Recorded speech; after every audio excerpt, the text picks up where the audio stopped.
F1 records that have never been broken. What have you broken? What have I broken? Yeah.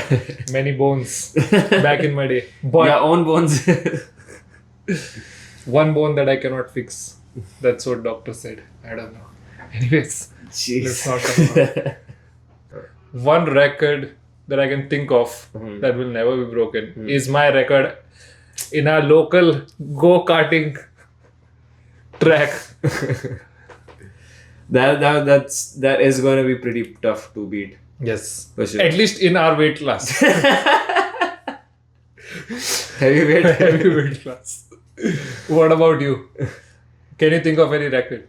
I think one F1 record that will never be broken is a colored driver winning 7 championships.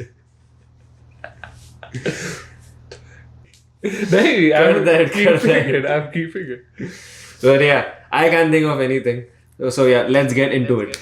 Ever wonder what the biggest race-winning margin is, or how a race can only last a few laps? But with those and more to come, we must first visit a man who recently cemented a record by breaking his 15-year curse.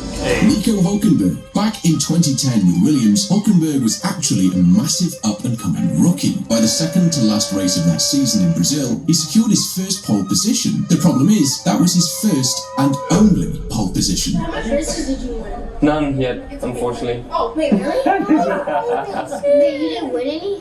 No. But there was that one time. For the first time in his Grand Prix career, Nico Hulkenberg now leads a Grand Prix. Brazil 2012. Considering how rainy it was on this weekend, Hulkenberg managed to end up in first. Well, you already know something happened. Nico Hulkenberg, you have money on him becoming the leader of this race. And I wonder, has he just He's lost the lead, hasn't he? He's not leader anymore. Stick with it.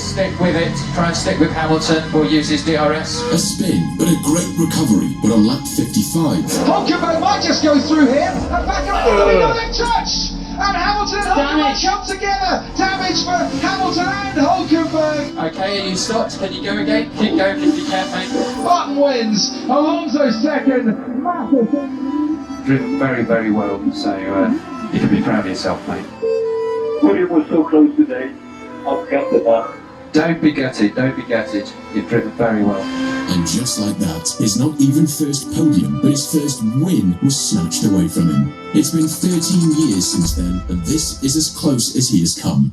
Right? So this script was originally finished on July 2nd, but at the very next race weekend at Silverstone 4 days later... No one has ever waited as long to stand on a Formula 1 podium. 239 starts and a podium finisher in Formula 1. Podium 23, baby. I don't think I can go for that.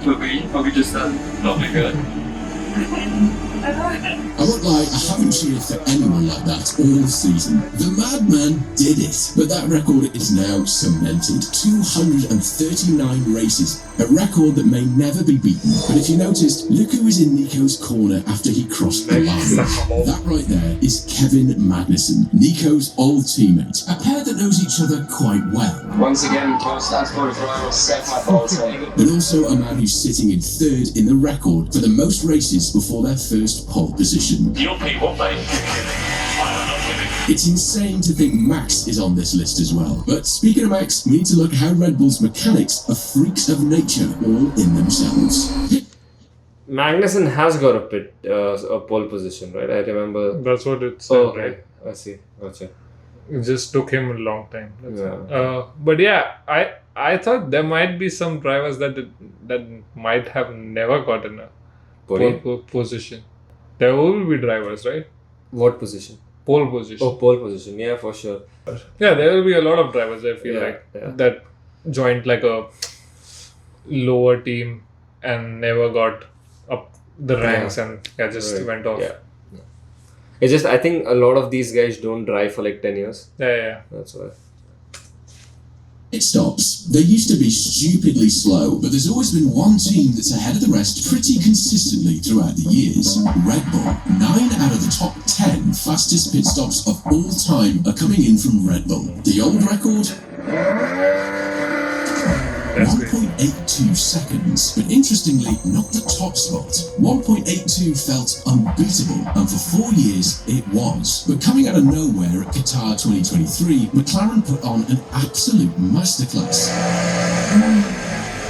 1.80. But technically a team could beat this, right? With so many FIA regulations to equalise pit stops, effectively stopping teams from coming up with pit stop loophole trickery, it's now practically impossible. For example, each mechanic now has to confirm each tyre is properly secured before releasing the car, just to name one, so you can see how we might never get into that 170s promised land. But in places like Belgium, you'd be lucky to even be out on the track, because I've never been to such a weather-wise consistently miserable Grand Prix.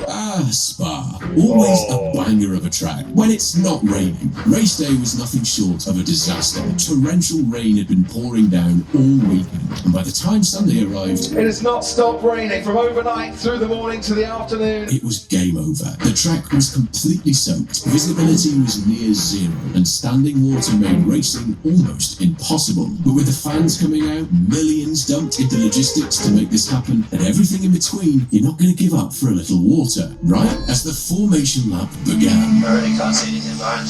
It's pretty awful. I can barely see the car in front for the minute. Absolutely nothing into turn 5. They are not going to start the race. Yeah, it was obvious. Multiple drivers are aquaplaning even at low speeds. So difficult to describe how bad it is. But the red flags were out, and the long wait began. And it's all too much for little Lando Norris. For hours, fans sat in the grandstands under relentless rain, while teams, drivers and officials waited for a break in the weather. Daniel Ricciardo doing his bit to communicate with the fans. Is he trying to start a Mexican wave? A break that never came. After 3 hours, the FIA made a wild decision. The clock has stopped. We still are bounded by the 6 o'clock. No. So basically the time limit is what has stopped. Understood. That regulation has just been 6.5 has been overruled, hasn't it? It seems that way. Instead of just calling off the race, the cars were sent out for 2 laps behind the safety car, just enough to classify the race as having taken place. It is time to go back to the pit lane again because conditions haven't improved. Ladies and gentlemen, the race will not resume. Half points were awarded. Max Verstappen was declared the winner, and a new record was just broken. This was officially the shortest race in history. The time, one official. That's such a bummer for all the people who came to watch. I'm sure there might be people who have come from different countries just to watch the iconic Spa race. Yeah. It's pretty sad. Yeah.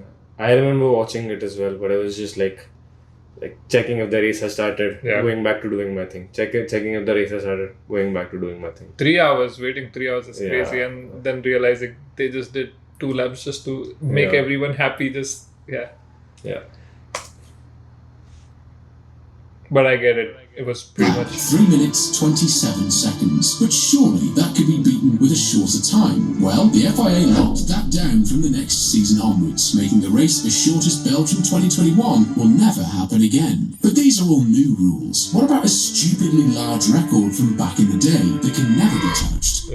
If Stirling Moss was racing, Moss was winning. The 1958 Portuguese Grand Prix was no exception. He took the lead on the first lap, and that was it. 50 laps later, Stirling Moss's Van Wall car crossed the finish line, coming in at a staggering 5 minutes 12.8 seconds ahead of second place Mike Hawthorne. But it could have been so much worse. How? You see, Mike Hawthorne was nearly disqualified for driving against the flow of traffic following a spin, but in a lovely gesture of sportsmanship, Moss defended him to the stewards, allowing Hawthorne to keep his second place finish. Without that appeal, we could have been looking at a chunky 7+ minute difference. But this was nearly 70 years ago. Let's go back to modern F1. And let me ask you this. What if the sky cleared in Belgium that day? Would that be classified as the longest race ever? You're damn right. And that's exactly what happened in 2011. The race will start behind the safety car. How quickly? 5 minutes is almost like 4 laps. First guy lapping the second position 4 times. Yeah. That's crazy. Right. Yeah, I think everyone else was like on cycles. Yeah. I've seen race leaders lapping the last car twice maybe, but I've never seen a race leader lap the second place. Yeah. And lapping someone for like 4 laps.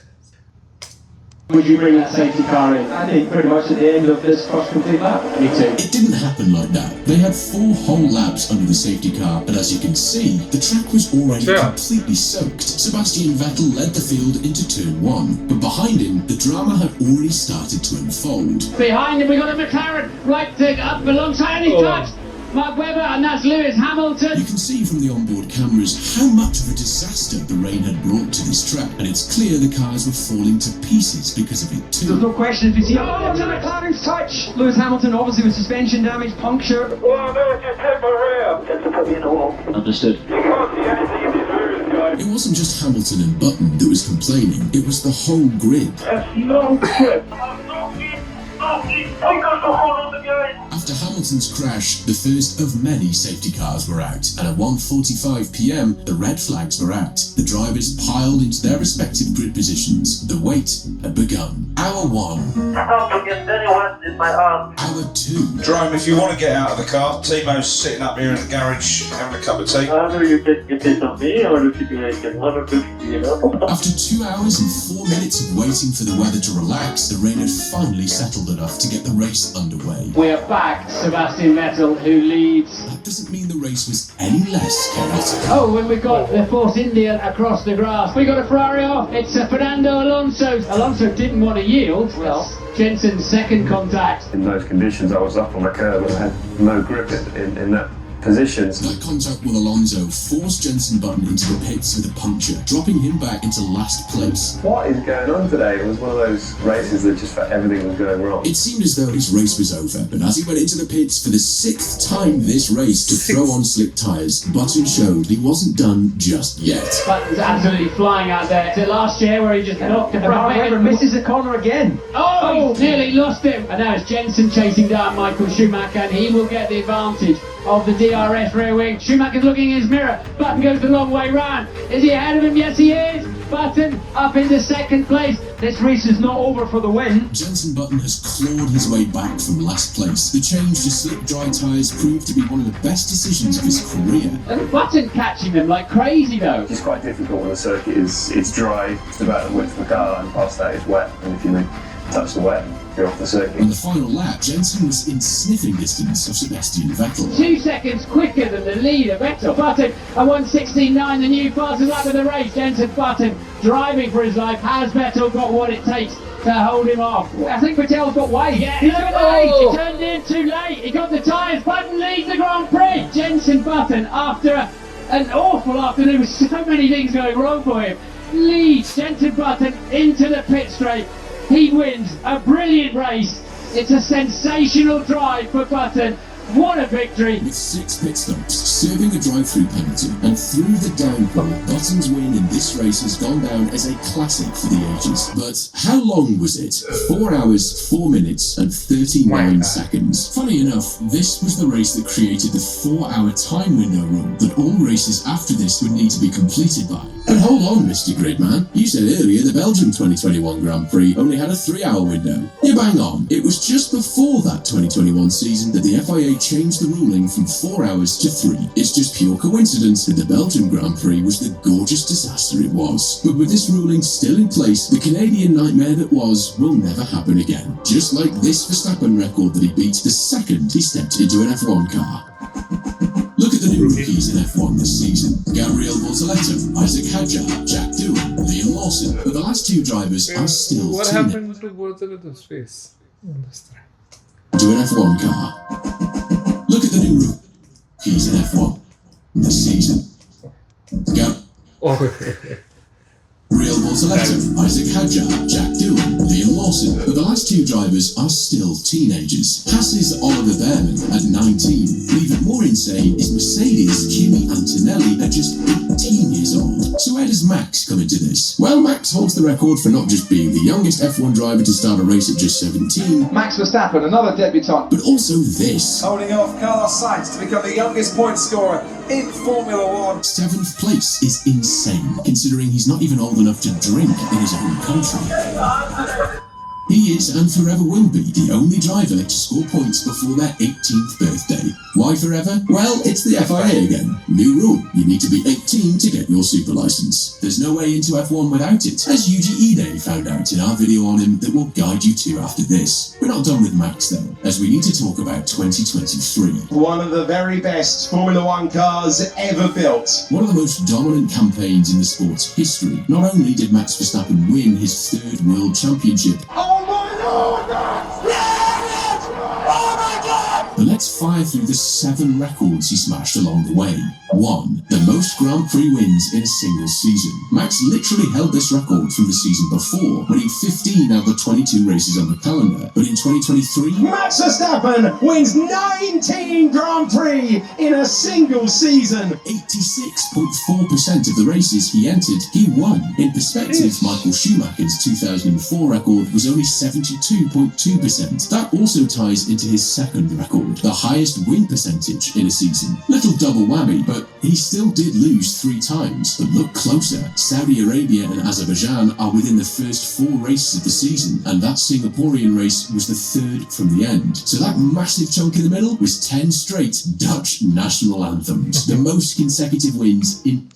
You know, when this was happening, when he Kept winning. no, as in when he lost 2 out of the 5 races in the beginning, I was telling people, oh, you know what, they should also support Perez as well. He's capable enough of winning. And in the next 10 races, Verstappen just demolished everyone. It's crazy. I still remember saying that Perez is capable enough of winning. What was We I all thinking? know what happened. any season. For those who didn't watch the 2023 season, you might be saying, well, okay, did he just scrape by every race? Was it close? No. Hungary, he beat Lando Norris in 2nd place by over half a minute. Spain, 24 seconds, with all those wins breaking record number 4 and 5, the record of most laps led in a season and becoming the first ever driver to lead over 1,000. If I was Max and I knew I'm gonna win so many, I mean, more than half of the season I'm already winning, I would try to like make random records of like first driver who went to pee between the race and still won. If I have 23 seconds on my second. Laps in a single season. Sebastian Vettel's 2030. Or like a Red Bull commercial in between the race. That would be crazy. Yeah, that would, yeah. But the team was so scared, they even asked him not to go for a fastest lap, even though he was winning by Yeah. quite. But then he still tried. Yeah. The team dominance, quote-unquote, only led for 65.2%. 6. Most pole positions converted to wins in a season, coming in at 12 races from pole. Basically, if he was in pole, you may as well just have a battle for second. And funnily enough, the F1 meme page, r/Formula Dank, did just that. Max was so far ahead that people would cover his name on the standings until they'd enjoy the battle for second. He broke the longest duration leading the championship as well, first to last. Also, we lied. I mean, just look at them all. Now, these records could be beaten, but with how much the FIA has smashed down on the rules whenever a crazy anomaly like Max comes along, it's going to take a freak of nature to make that happen. We'll keep you posted though if that happens. The grid, out.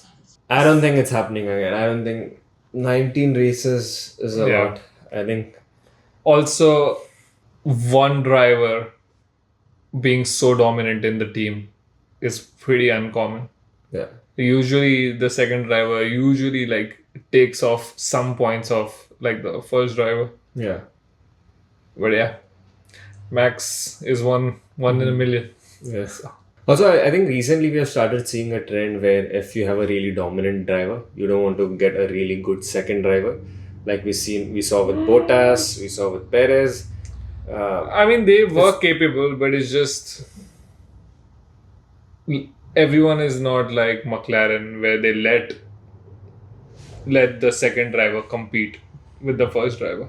They usually have the first driver and second driver like the roles defined. Mm-hmm. I think McLaren is the only team that lets their drivers just battle it out. The only time Mercedes let that happen was Rosberg and Hamilton. Do you know, like, I saw a few days ago, there, like, I saw this because during a race between Norris and Piastri, they had different strategies going in. I mean, going into the race, they had the same strategy, but in between, they changed, and that's why Norris won. But the similar thing had happened between Hamilton and Rosberg, and Mercedes had the policy of like, no, only they will same strategy will always be applied. But yeah, that's kind of a, I don't know, just like I like how what McLaren have done, having like two different teams within the team, so that each can call their own strategy. I think that's the way to do it. If you have really good drivers. Yeah, because if a driver is smart, he will make his own strategy on. Yeah.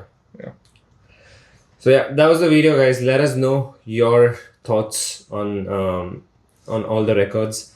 If you feel there was a record that wasn't mentioned in the video, please let us know in the comments below.